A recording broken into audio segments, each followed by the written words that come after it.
All right, y'all, it's your girl Marissa Christie, and I'm back with TTMT Talk to Me Tuesday, and I got my girl Rachel. Hey. Y'all, I gotta hold my mic because I don't have a clip, you know. I'm always losing stuff, irresponsible, but we gonna get it together. We could probably bobby pin it. Yeah, we could have. That's so. I think that might damage the wire though. Yeah. All right, y'all, so today, I don't know what we talking about, but we just gonna have a conversation. This is me and Rachel every day. We just talk all the time. But we just gonna get into it. All right. But we probably gonna talk about graduation, post-graduation. How does it feel to, you know, be graduating? It feels so good. I've been counting down the days. Yeah. We're gonna be done in like a month, and I'm very much looking forward to it. Period. Yeah, I'm ready to graduate. I can't take it no more. I'm over it. Very over it. I have like a love-hate relationship with it. I think it's more bittersweet than anything else, because there's definitely like different like events and classes and stuff that I definitely look forward to every week. But then just like having to like be graded for it all the time and paying an obscene amount of money to be here. Yeah. And you know, I'm just ready to move on to that next stage of life and just kind of explore what truly being out in the professional world and not really being tied down to like a college or anything like that is like, you know? Yeah, I'm like ready, like same thing, bittersweet. Like a part of me like, dang, it's only because I still want to create dance videos, you know? Yeah. It just still use the studio. No, it's a beautiful facility. It's gonna be hard to like part with it, but. Yes, it's like we have 7 studios. 7. 7 studios, so that's. I think 7 studios. There's 2 black box theaters in this building. Yes. There's one up on the 2nd floor and there's one down in the basement. Yeah. That's crazy. It's such a beautiful facility, and it's like vacant too. Like this building is so empty all the time, and it's all the time. We could just pop in the studio anytime. Literally, yeah. Literally, yeah. Yeah, I'm gonna miss it. I'm not gonna miss them loans coming out though. I know you paid. No, I worked throughout college, and I was in a spot financially where I could just pay it all up front, which was really nice. And you know, for people watching who are looking for colleges, stay local and work through college and take out as few loans as possible. You'll thank yourself later. Yeah, don't be like me and do student loans. It's not cute or pretty. But you know what I'm gonna do? I'm gonna pay it and I'm gonna give Biden the rest. Yeah, taxes is a thing. Yeah. Yeah. Unfortunately. Yeah. But you know. So any plans after school? Well, I am getting married in August, so that's very exciting. I'm going through all the planning and stuff for that. Yeah, I just put deposits in all the big things, and right now I'm just kind of getting schoolwork done and seeing what I can get done now, but I think I'm mostly going to be focusing on school and then worrying about wedding stuff after graduation. So. Right. Because that's what you can focus all on that, like wedding, John, wedding. I'm going to be walking down the aisle, y'all, crying because I'm so emotional. I'm always crying. Girl, I'm going to need waterproof makeup. Yeah. Or just not drink any water the day before so that I'm just so dehydrated that I can't cry. So how it feels to be engaged and, you know, having a relationship, a boyfriend? Fiance. But like. Ooh, correction, fiance. Honestly, I've been so happy and so blessed this whole entire time. Meeting John was a story in and of itself. We met online. My really close friend made me download this dating app on my 21st birthday. And I was like, what the heck, whatever, what could come from it? A week later, I had my first date with John, and it's been pretty smooth sailing from there on out. And we've just been in the same stage of life, kind of. Yeah. And we see eye to eye on a lot of things. In the Bible, it calls us to be equally yoked. So having the same beliefs and alignments as another person. And John and I just really clicked in all of that stuff. And it just felt like a really good fit. And y'all cute together. They came and Rachel recorded and John was there and they was trying to figure out the physics behind the gimbal, and y'all was like a match made in heaven. Oh, they're so cute. Yeah. But yeah, and Technology is a good and bad thing because you found him, you know? But you still would have found him anyways because it's ordained, you know what I mean? yeah. It's just that technology made it a little bit easier. Yeah. That's cute. Y'all cute. I love y'all. By the way, John looks like her whole family. Yeah, he just kind of blends in. He blends in. Really, and another thing is people always say that like the kind of guy you go after has a lot of similar attributes to the male figures that were in your life growing up.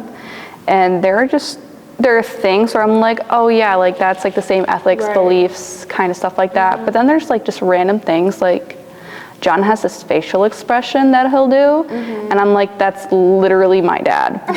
Who are you? What is this? Yeah. And it's just really random and funny, just seeing like even like the little things. I'm just like, oh, even like personality plays a part in that. So for sure. My dad is bald, so I'm not getting no bald man. Shout out to you, Dad. I love you, but I don't want no bald man. So yeah. Girl. What? I forgot about to ask you why you was talking, and I forgot. it's okay. We can maybe change subjects and tell me what your summer plans are. Like, do you have any projects that you're looking forward to, or kind of like organizing? No, just organizing for sure. I need to get my life together.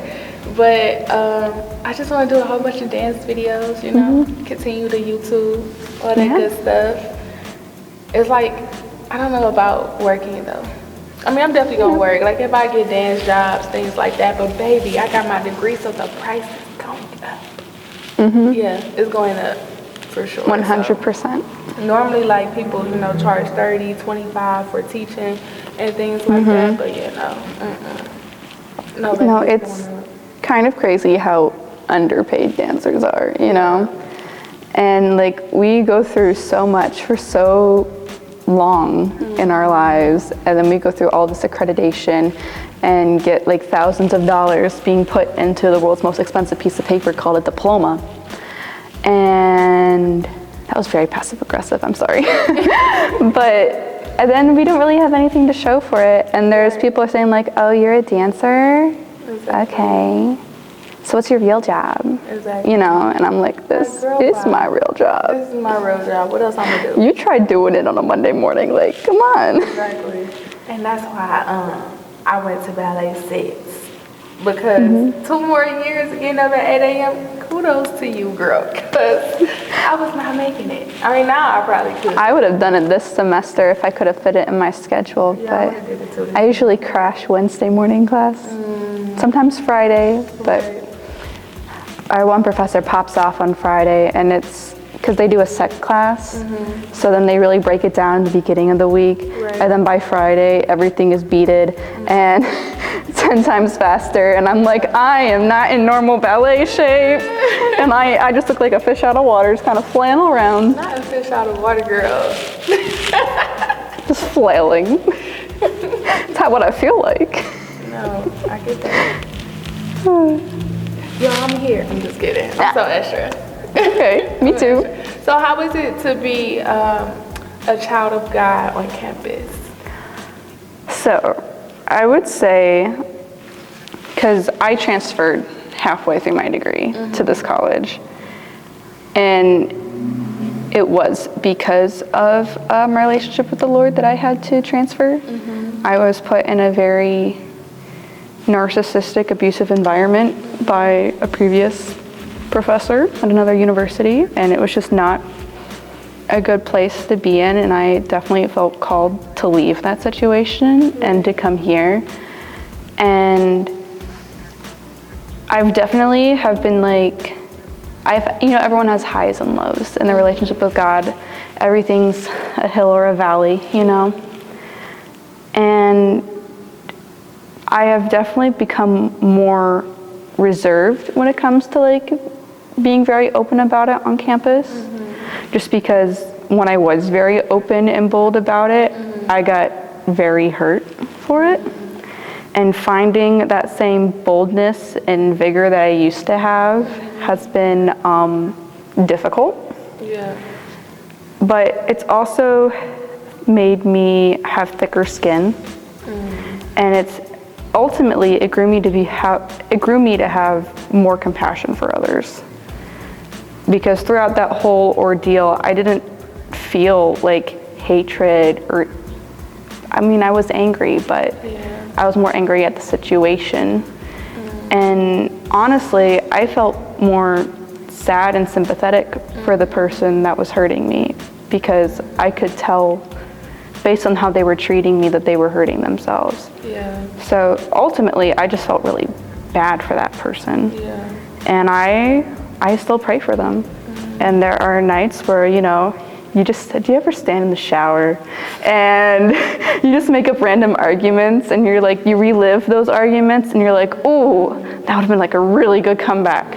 I'll still have those arguments every once in a while. And then I have to remember to be humble and not be that way. And ultimately, I ended up praying for that person a lot because they're just a lost soul. They need Jesus. And I think when you go through situations like that, God it's never the other person. It's always working on your heart posture. And so like, I think a lot of times I went through situations growing up and dancing where it has been people always attacking me, but I think God was always in that situation. His hand was on it like, no, I need you to look at your heart. Yes, they attacking you, but why is it affecting you so much? What have they said affected you? You know what I mean? It's like he's changing your heart posture, because people are going to offend you and say things and be, you know, nasty and stuff. And maybe you went through that situation. Maybe nobody in his life is to pray for him. You know what I mean? So maybe you was put in that situation because God, like, I trust you to pray for this person because nobody else is doing it. You know what I mean?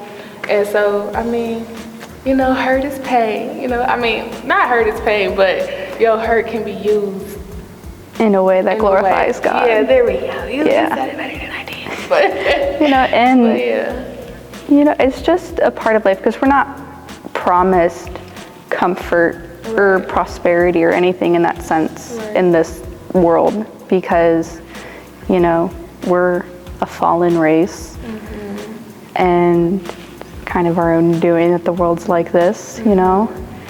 And God ultimately just wants us to have a relationship with him. And it's our own duty to pursue that, you know. Say it one more time. It's our what? It's our own duty to pursue that. It's a choice. Now, don't confuse that with working for salvation, because salvation comes through grace and faith alone. You don't work for it, because if you had to work for it, then you'd brag about it, and we're not supposed to brag about it. You know? That's a verse in Matthew. Can I quote the exact verse? Not at this point in time, but it's in Matthew, and I will text it to Marissa later so it can be right here in the video. I'll be right here. Period.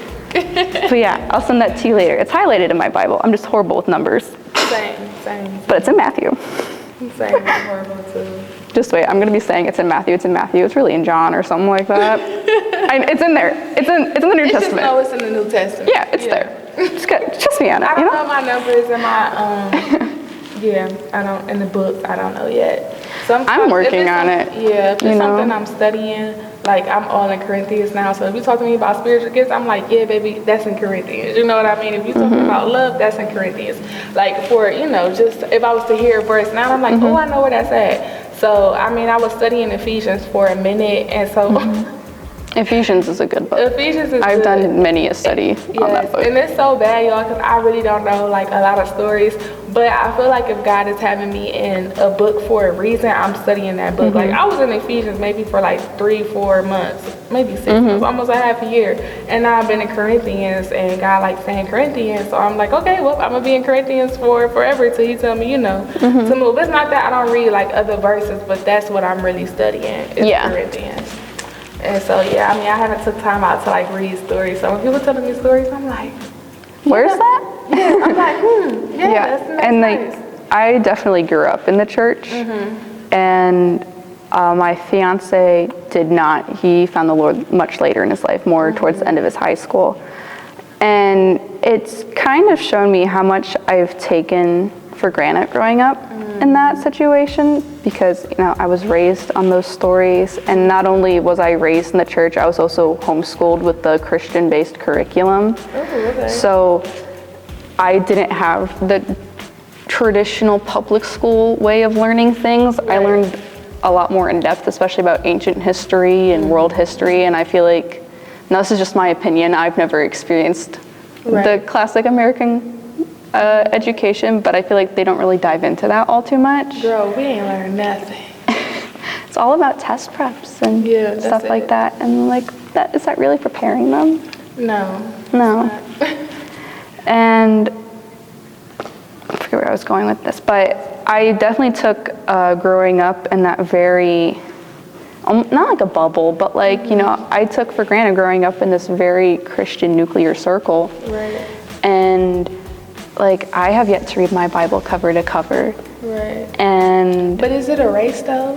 It's not necessarily a race, but I feel like there's certain like, I just hold myself to really high expectations, and then I get really disappointed in myself when I don't meet those high expectations. Right. And I would like to read my Bible cover to cover. It's just whenever I go for it, I usually start at the beginning of the New Testament and then try to read all the way through, or the beginning of the Old Testament and read all the way through. Right. And then like for the Old Testament, I hit Leviticus. Leviticus is rough, y'all. It is just a bunch of laws, and it's just repeated over and over again, and it's like this thick, and you just get so discouraged. And I'm like, okay, can't eat this, can't eat that, and it's like all the Mosaic laws, and so that doesn't apply to us anymore. I'm getting on a nerd rant. Anywho, I just get really discouraged after reading the first 5 books, and then I just kind of stop. And I have like this whole middle chunk of the Old Testament that I just haven't read yet. Right. So last week, I started reading a Psalm a day, a Proverbs a day, and then I started reading in Joshua, and my goal is to read from Joshua all the way up to where the Old Testament ends, which I think is Malachi. It's one of those books in the way back. But I want to read all those books because I haven't really touched them at all. Yeah. And, you know, it's good to know. I understand that. I mean, but you know, I did have to realize too, just from my standpoint, that spiritual knowledge does not equal spiritual growth. And I think a lot of times that, you know, not just not for you, but just in general, like, you know, just, well, maybe this is for you, but let's hear it. But in general, I think it's so important to read the Bible, but to read it as a love letter, to read it as, you know, like, not because I just want to, you know, learn the Bible. Like, yes, you want to learn the Bible, you know what I mean? Yeah, but you also want to apply it to your life. Because you can have knowledge but no wisdom. You know what I mean? Like, you know it, and then it's not, you're not growing. Like, it's a lot of pastors, it's a lot of preachers, it's a lot of ministers, you know, who know the word, but their life doesn't display it or show it. And so it's like frustrating, because it's like, how you teaching me all this, but your life. But that's the knowledge and not the spiritual growth and the wisdom behind it. So but I get that you want to read it, girl, because I want to read it too. Yeah. Good stuff. Good stuff. What time is it, y'all? I don't know. We do have class. We have class, y'all. I'll check my. Let's check. My phone is right here. 2:07. It's 2:07. Class starts in 3 minutes. Oh, it's 2:10. I thought it was 2:15. No, it's definitely 2:10. Oh, okay. She says definitely 2:10. I'm pretty sure it's 2:10. It's been 2:10 on my calendar. That's why I'm always late. But thank y'all for tuning in from Marissa Christine. You know, TTMT Talk to Me Tuesday with my girl Rachel. It was kind of short. I probably didn't get to the questions that I wanted to get to. This should have been like an hour long, but girl, I'm here for it. I know. After graduation, though. Period. We ain't got time. All right, y'all. I'll see y'all next week. See you next week. Bye.